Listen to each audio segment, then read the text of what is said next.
ராகி ஏதோ அதிக விலையாக இருக்குன்னு நினச்சிட்டு 1/2 கிலோ பாக்கெட்லாம் வேண்டாம், 1/4 கிலோ பாக்கெட் மட்டும் போதும், அதுவே வாங்கிட்டு வந்து கொடுன்னு என் தம்பிக்கிட்ட சொல்லியிருந்தேன்.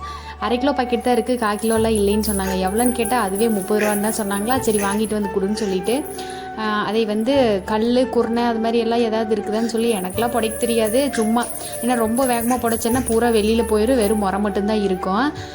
அதை வந்து புடைச்சி எடுத்துட்டு நல்லா ஒரு 4-5 டைம் வாஷ் பண்ணிவிட்டு ஒரு நைட் ஃபுல்லாக ஊற வச்சுட்டு அடுத்த நாள் காலையில் எடுத்து காட்டன் துணியில் போட்டு நல்லா கட்டி 2 நாள் வந்து எடுக்காமல் அப்படியே வச்சுட்டேன். 2 நாள் கழித்து எடுத்து பார்க்கும்போது நல்லா முளைக்கட்டி வந்துருந்துச்சு. இதை அப்படியே வந்து ஒரு 2 நாள் வெயிலில் காய வச்சு அதோட ஈரப்பதமெல்லாம் போனதுக்கப்புறமா வடச்சட்டியில் போட்டு ரோஸ்ட் பண்ணிவிட்டு அதுக்கப்புறம் அரைச்சி பவுடர் எடுத்து வைக்கிறனால வைக்கலாம்.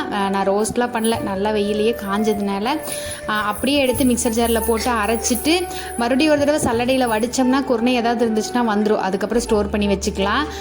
நான் வந்து அப்படியே ஸ்டோர் பண்ணிவிட்டேன் ஆற வச்சு. அப்புறம் 1.5 ஸ்பூன் எடுத்து தண்ணி கொஞ்சமாக மிக்ஸ் பண்ணி அதுக்கப்புறம் நான் ஃபில்டர் பண்ணி அப்புறமா கூழ் காய்ச்சினேன். பாப்பாவுமே வந்து விரும்பி சாப்பிட்டா, நல்லா இருந்துச்சு. ஒரு மாதிரி ஜெல்லி மாதிரி சூப்பராக இருந்துச்சுங்க.